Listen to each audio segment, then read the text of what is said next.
என்பது தேவனுடைய புது சிருஷ்டியினுடைய ஆசீர்வாதத்திலே ஒன்று.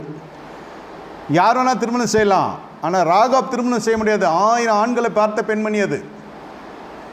ஒரு மனுஷன் ஆண்கள் என்றால் என்ன? அவங்க வீட்டுக்கு வந்துட்டு போகிறவெல்லாம் நான் உத்தம நீதிமான் தேவனுக்கு பயந்து பொல்லாப்புகளுக்கு இருப்பான்.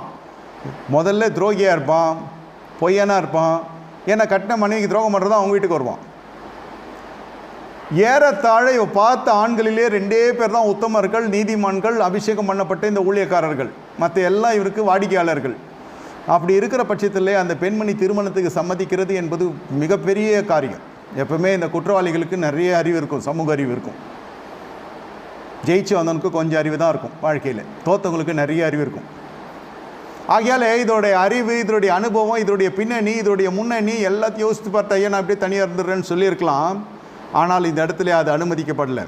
ஏன்னா வேதம் சொல்லுது தனியாக இருப்பது நல்லதல்ல, உனக்கு ஏற்ற துணை நான் உண்டாக்குவேன் என்று கர்த்தர்